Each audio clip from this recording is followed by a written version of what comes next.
Hi YouTube, this is Ashiru, and today I'm going to be comparing 4 different kinds of painting programs. So this is Paint Tool Sai version 1.1, graciously given to me by Yozuru. And I painted this half page using this painting program. And I've come across its limitations as well as its strengths. So it has a very powerful blur tool, which I use to get this gradient effect here because it doesn't actually have a gradient tool, unlike Photoshop or OpenCanvas, which does have a gradient tool where you can select, drag across, and create a full gradient over a very large canvas. This one you had to create the effect using 2 colors and a blur tool. And I also noticed something that I really like about the program is it has the memory load information in the corner here.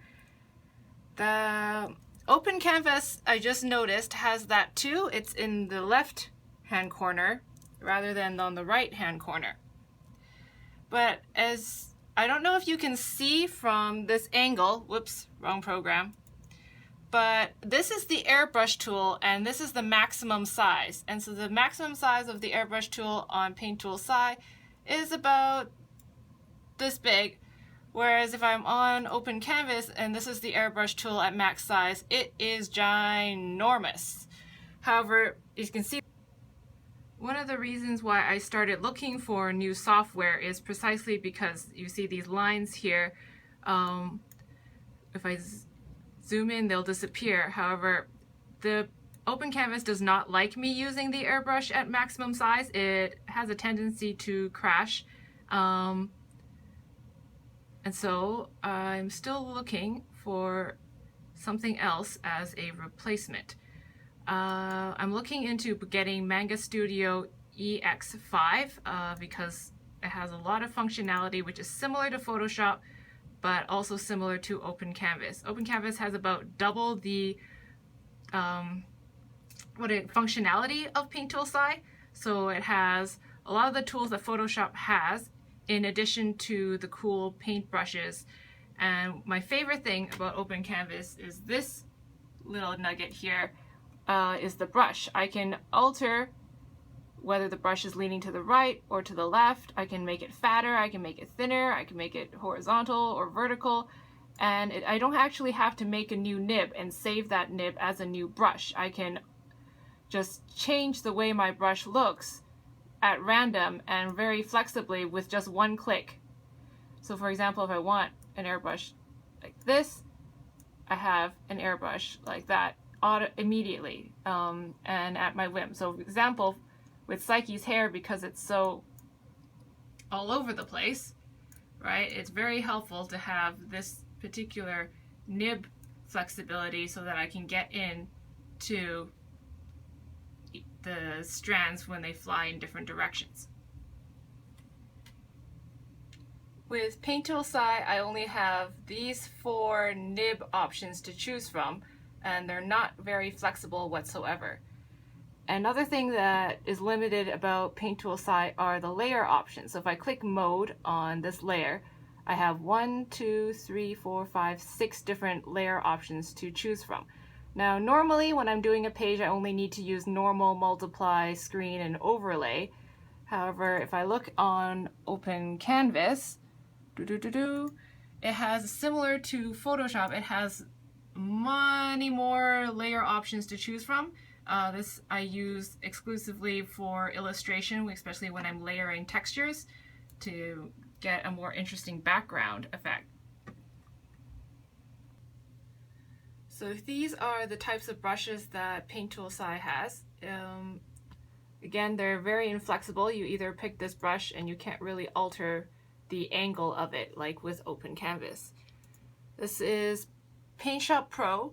Now Paint Shop Pro has the option where if you click on this shape here, it gives you an option of different brushes to choose from. I like that it's visual, so I can see and not have to guess.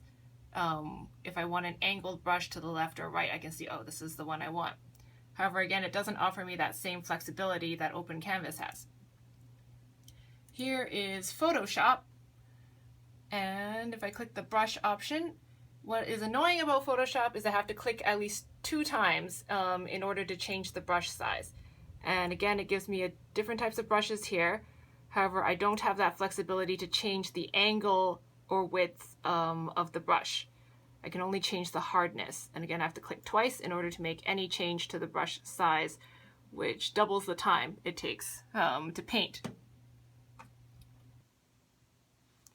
So in conclusion, Paint Tool SAI is a really good digital tool for beginners that are wanting to practice their painting skills and their drawing skills, because you don't need a lot of complexity to get your anatomy right, get your lighting right, get your colors theory, and learn that to the best of your ability. Like, you just need very simple tools to get the artistic skill that you need.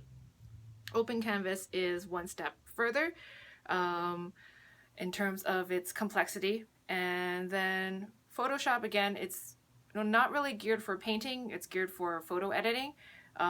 Paint Shop Pro is geared for painting, but not really for comics. And so I'm really excited to get to play around with Manga Studio, which is recommended by some of my friends. And they say that, this is the best investment that they've put in terms of something that really helps them create comics. I was reading up on the website. There's 2 versions. There's Manga Studio 5 and Manga Studio EX5. What the EX5 version offers that Manga Studio 5 doesn't is something called story project. So you can actually have multiple pages within one story file, which is super handy when it comes to creating comics, because sometimes I need to add a page or move a page around, and that just messes up the whole page numbering system. And so I'm excited to actually get software that will help me get stuff done. And we'll also be able to work at print resolution, which the standard print resolution is 300 dpi. In the past, I've always been using programs that were just barely able to handle that size. And so this program, supposedly you can work up to like 1200 dpi or 600 dpi, and so it should have the memory capacity to sort of not crash when using like really, really big files. So excited about that. I'll see you in my next video next week, where I'm going to talk briefly about how my Cosplay Cafe event went, because this weekend will be its very first opening day launch. Ta-da!